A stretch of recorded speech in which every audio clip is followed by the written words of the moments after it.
Let's bring in 42 Macro founder and CEO Darius Dale. And Darius, let's talk about first this Santa Claus rally that we're seeing. This is the period from December 24th all the way to January 3rd. And history tells us usually we do have a bump of a little more than 1%. What's your outlook? Well, good morning, Cheryl. Thanks for having me. Happy holidays. And so, yeah, we typically do get a little bit more of a bump in the Santa Claus rally.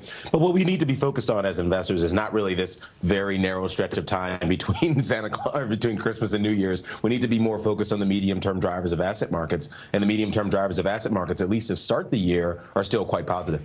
All right. Well, what about you, Chris? What do you say about all of this right now? I mean, certainly, this is the moment, Chris, where we start to make our end-of-year moves. Many did it last week before the Christmas holiday, to be clear. But this is where we start to make those moves and kind of get our portfolios ready. Absolutely. It's funny. They say no news is good news. That's what we love in these 2 weeks. Darius is right. It's much bigger picture what happens next year. 80% of the time, though, we do see this Santa rally. If you remember in 2008, believe it or not, we keep thinking it's Santa's a Republican. He may not be, because he really, when Obama took office in 2008, that's where the biggest one, 7% in those 2 week period of time. I think we are going to see a little bit of a bump again. There's no bad news coming down the pipe, but hopefully it'll be okay. Okay, so Darius, Santa Claus may not be Republican. That's good to know. News here first. That's right. Go ahead. Santa Claus is Democrat, and he's going to be late.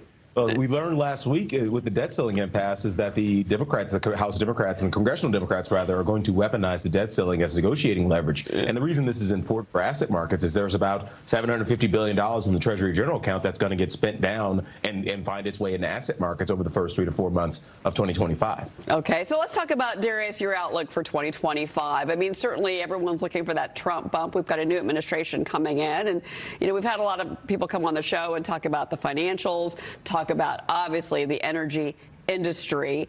Where do you see growth?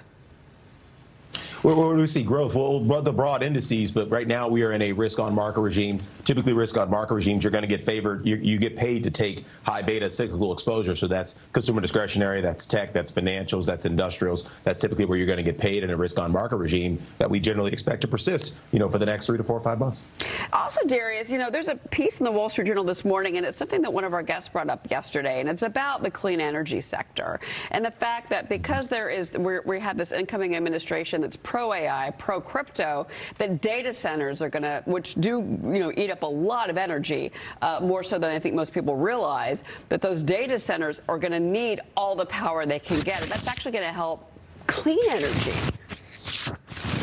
Yeah, look, I don't disagree. I mean, to me, it's just a representation of the same trade.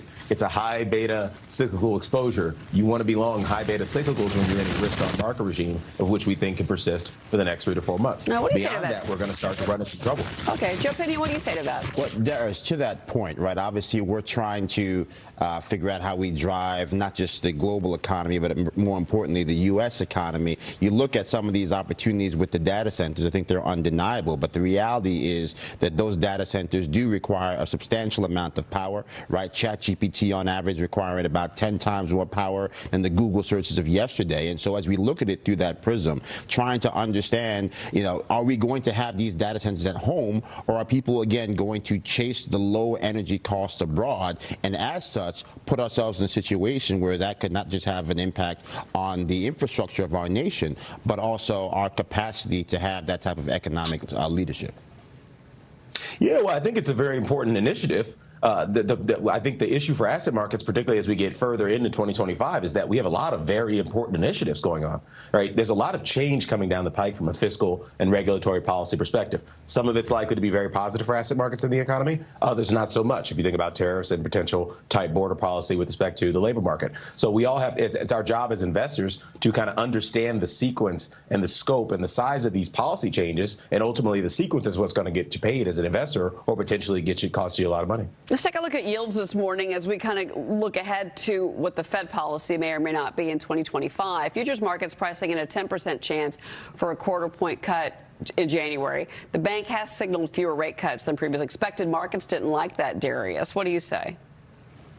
Well, look, I mean, at the end of the day, this is the Federal Reserve that did enact a policy pivot last week, right, This is a Federal Reserve that had an asymmetrically dovish reaction function from the beginning of November of 2023 all the way through December 18th of 2024. And then we obviously saw the very buoyant asset market performance that we were calling for all year and associated with that. So that chapter is over now. We are in a new Fed regime with respect to its monetary policy function. Right now, the Fed is much more balanced with respect to its assessment of labor market risk, with respect to its assessment of inflation risk. So what that does is it puts the onus on investors to have accurate forecasts of where the labor market and inflation are going to be, 6, 9, 12 months from now in order to understand the rate of change in policy. Well, inflation doesn't seem like it's really, they have not tamed that inflation dragon. That's something I said to Maria when we got CPI and PPI a couple of weeks ago. So they've got that to deal with, and then a strong labor market. And those two things are why many are coming out now and saying that the Fed, they shouldn't be cutting rates, even though that's a market negative. The market has to adjust.